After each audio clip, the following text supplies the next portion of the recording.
Good morning, YouTube. It's your man, George Page, coming to you live on YouTube. I have breaking news for you. This is from my man, Jason Rose. He's posted on our Lions Den MMA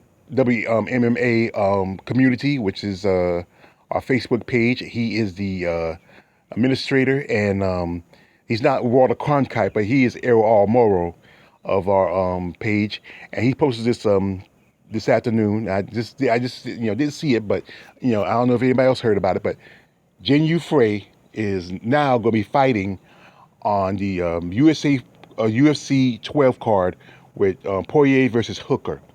She's supposed to be fighting Kay Hansen. Now, originally they're supposed to be fighting in a Victor 40, which is supposed to be coming, I think, the next month, and it was for the 105 UFC, 105 Invicta championship. Now, Jihn Yu Frey has been for the past couple of years, she has been Invicta's atomweight champion, and us in comments in CS Comment Sports, now, I'm a big fan of hers.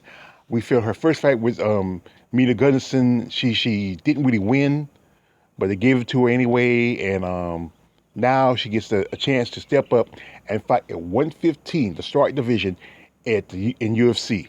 As you know, was that long ago that Asper Ladd got injured during training, so she had to drop out of her fight against Sid McMahon. But let's go here. Ex-Invicta FC champion Jihn Yu Frey versus Kay Hansen added to UFC on ESPN 12. Late addition to the ESPN on UFC on ESPN 12 card has been made as former Invicta FC champion Jihn Yu Frey will face off with Kay Hansen in a strawweight bout on Saturday night.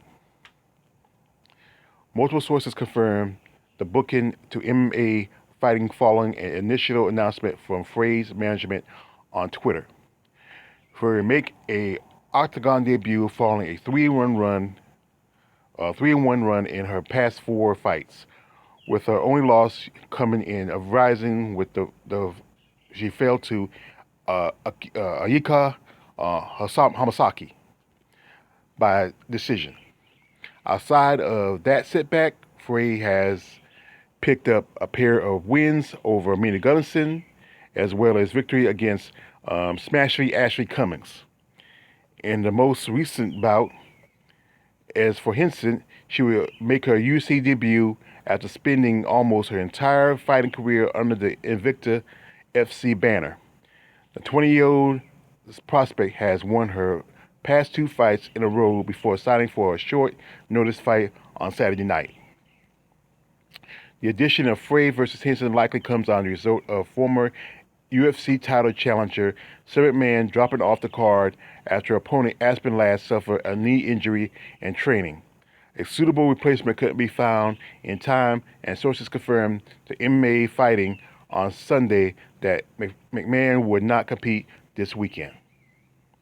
Now, this is, like I said, something big.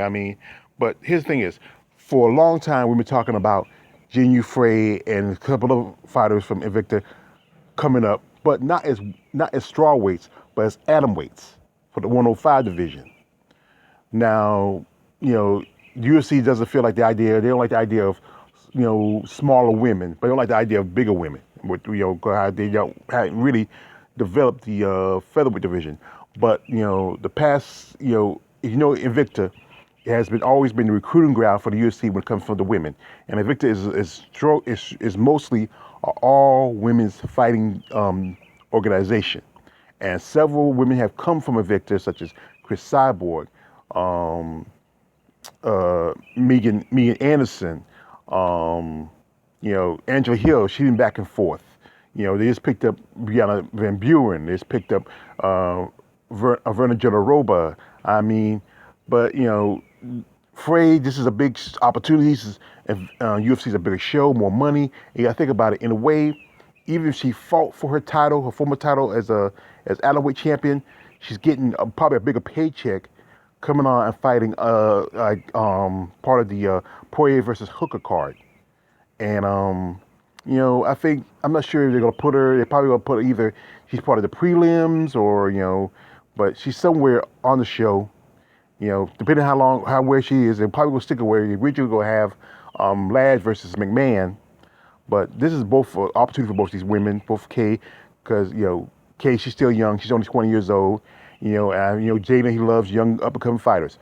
But how does this change Invicta 40? The Phoenix show. Well, on the undercard was originally Alicia Half-Pint Zapatella versus her opponent, who I name I forgot. So more likely they're going to push them up as the main event. Then there's also, will this be, since Alicia is a strawweight, is not strawweight, I mean, Alicia is an atomweight fighter, this could be possibly made into a fight for the vacant title. Or, like I said, I have much love for Shannon Knapp. She might decide, say, you know what, let's save the title for another day and do like she did with the flyweight and also with the bantamweight and also the strawweight, have an Invicta Phoenix series where, a bunch of ladies fight on that one night and the last two fighters fight for the title. I think that's a possible way they can go. I think that's what Invicta should do. Yeah, I think maybe somewhere down next month or maybe a couple months down the road, they're going to have a title, going to have a series fight for the title. But now with Jihn Yu Frey stepping up to UFC at 115, how's she going to do? As you know, the past few years now that strawweight division has become the jewel of the crown for the women's division. It used to be bantamweight, but after Ronda lost the title, and Ronda Rousey lost the title, and it bounced around from Ronda to Holly Holmes to Misha Tate, and now you get Amanda Nunes holding it. It's kind of lost its luster. But the strawweight division has become the star of the show now, and it is a murderous gallery up there. You have some killers.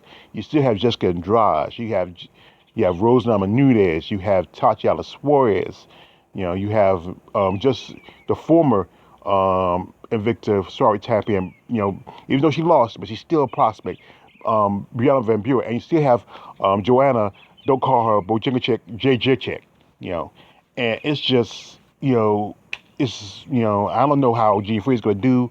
I think after this fight with Kay Hansen, I see her maybe probably fight someone like Michelle Waterson or Karolina Kowalkiewicz. They'll probably give a couple of cupcake fights. And I don't know if she's going to ever be a title contender for the 115. Still, as long as she has Tatiana and Rose and Joanna and Jessica Andrade at the top, I don't think she's going to be has a chance for a title contention. But this is a big shot for her. And fighting in UFC is better than her being a champion in Invicta. It's better money. So, like I said, we're not a big fan of Jihn Yu Frey, but all I can say is tough break. It's your man, George Page. Like, subscribe. Don't subscribe. I'm out.